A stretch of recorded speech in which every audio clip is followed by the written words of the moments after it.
माझं नाव प्रशांत भोसले. ही गाय आज गायचं डवळ जेवण आहे. आज ही गायचं डवळ जेवणाचा आज कार्यक्रम आम्ही घेतला. 7 बायका बोलवून आम्ही गायचं डवळ जेवण कार्यक्रम आज ठेवला.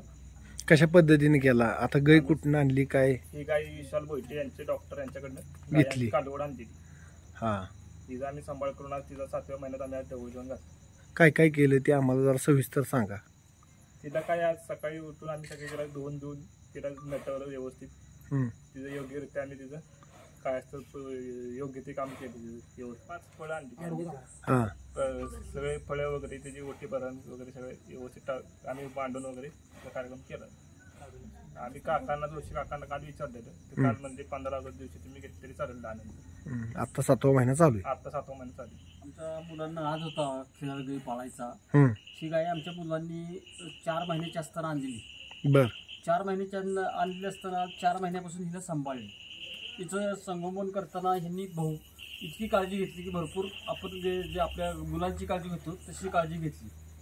त्यानंतर ती काळजी घेता घेता ह्या सर्वांना ह्या गायची आवड निर्माण झाली. मग खिलार गाय का पाळायची? तर मी एक शास्त्रशुद्ध वाक्य केलं की खिलार प्रत्येकाच्या घरी असावी. खिलार गायचं महत्त्व काय असतं हे मला त्यावेळेस कळलं. या खिलार गायपासून आम्हाला एवढा फायदा झाला की खिलार गायचं गोमूत्र, खिलार गायचं शेण हे सगळ्यांना उपयोगी पडतं. आज ही काळाची गरज आहे खिलार गाय पाळायची. पुन्हा आम्ही काय केलं, प्रयत्न केला सांभाळी आम्ही ही गाय सांभाळीचा आम्हाला इतका फायदा झाला आहे गायपासून. ह्या गायपासून आम्ही बघितलं तर ह्याचा सगळं फायदा. आणि ही गाय जोपासताना आमच्या मुलांनी फार मोठी काळजी घेतली. आज आम्हाला ढोळ जेवण करताना इतकं कौतुक वाटलं की आपण एखाद्या मुलीचं करतो ढोळ जेवण तसं आमच्या गायचं आम्ही केलं. आज मला इतका आनंद होतोय ना की आमच्यातल्या सगळ्या महिला मंडळी बसल्या की आपण म्हणतो सगळं कौतुक करतो, पण मला इतकं कौतुकाची गोष्ट इतकी भारी वाटते की मी आज पहिल्यांदा सुंदर बघितलं काय असतं माणसाच्या जीवनात. हे आमची खिलार गाय आहे ना, ते आम्हाला भरपूर दिलं तिनं.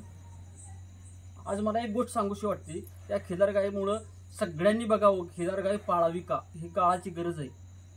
आणि काळाची गरज असताना मी बघितलं की स्वतःहून बघितलं हिचं गोमूत्र फायद्याचं, हिचं शेण फायद्याचं, हिचं दूध फायद्याचं. आणि आज मी पहिल्यांदा गोष्ट पाहिल्यानंतर म्हटलं आज करूया का. आज हा तिचा ढोळ जेवणाचा कार्यक्रम करताना आमचं एक गोष्ट घडली होती आमच्या घरात की आमचं चुलत भाऊ वारला होता. त्यावेळेस म्हणजे करू का नको, जोशी काकांना विचारलं करूया का, म्हणजे करा ना, आनंदाने करा. करताना मला आज कौतुकाची गोष्ट एकच वाटते की मी पहिल्यांदा आज झालं, मला समाधान वाटलं, मनाला समाधान भेटलं. आम्हाला समाधान मला भेटलं.